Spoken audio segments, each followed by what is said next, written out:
Salam sejahtera umat Tuhan yang dikasihi oleh Tuhan Yesus.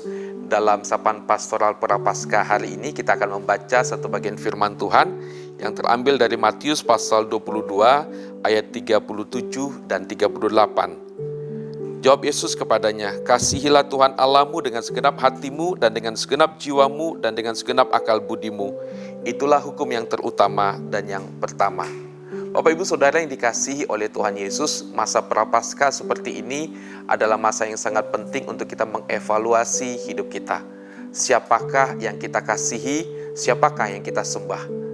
Apakah kita menyembah, mengasihi Allah, atau kita menyembah dan mengasihi yang lain? Nah, untuk menjawab pertanyaan ini mungkin Bapak Ibu Saudara bisa menjawab dengan cepat, "Oh, tentu saja saya menyembah Allah dan mengasihi Allah.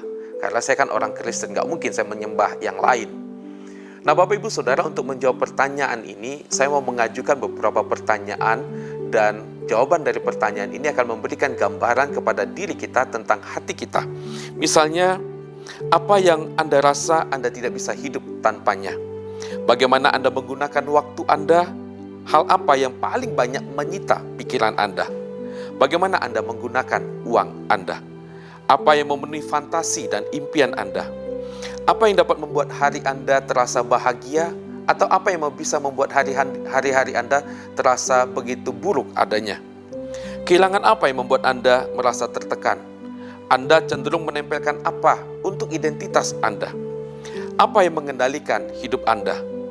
Jika Anda diberikan kesempatan untuk mendapatkan satu hal, Anda akan meminta apa? Apa yang membuat Anda iri terhadap orang lain? Ketiadaan apa yang menggoda Anda untuk mempertanyakan kebaikan Allah? Adakah tempat di mana Anda meminta ciptaan untuk melakukan apa yang hanya bisa dilakukan oleh Sang Pencipta?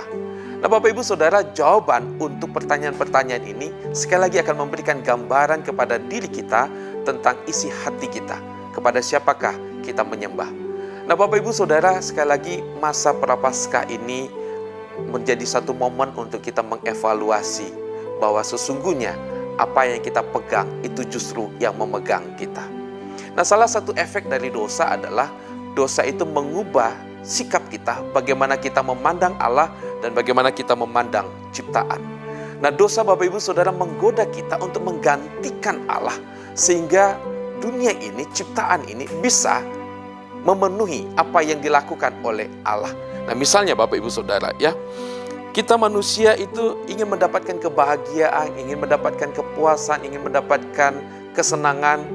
Lalu manusia itu ingin mendapatkan sesuatu yang memberi nilai makna, yang memberikan satu tujuan dalam hidup. Nah, manusia itu juga ingin mendapatkan kasih, dikasihi dengan kasih yang sungguh-sungguh sejati adanya.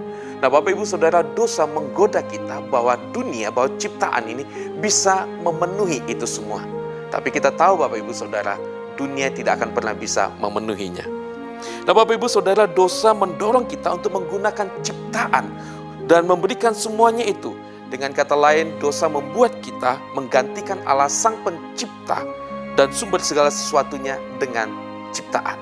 Nah, Bapak Ibu Saudara, sesungguhnya ciptaan yang Allah buat, yang Allah sediakan itu adalah untuk membawa kita, mengarahkan kita kepada Allah sebagai satu-satunya yang memiliki kuasa untuk bisa memuaskan kerinduan hati kita. Dia adalah roti yang bisa memuaskan rasa lapar kita. Dia adalah air yang bisa memuaskan rasa haus dalam diri kita. Nah, ketika kita tidak menjadikan Allah sebagai satu-satunya sumber yang berotoritas dan yang mengatur hidup kita, maka ciptaanlah yang akan mengatur hidup kita. Ciptaan itulah yang akan menentukan perkataan dan pikiran kita. Ciptaan itulah yang akan menentukan langkah-langkah hidup kita.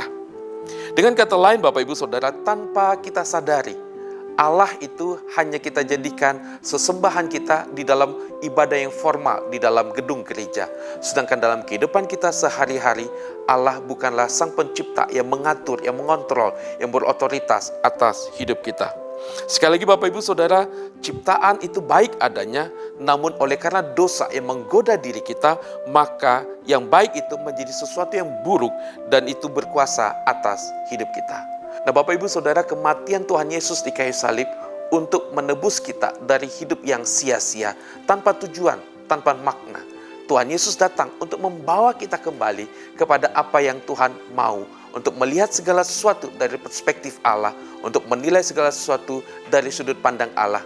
Dengan demikian Bapak Ibu Saudara, hidup kita menjadi hidup yang punya tujuan, hidup kita menjadi hidup yang penuh makna, oleh karena kita bisa melihat sebagaimana Tuhan melihat.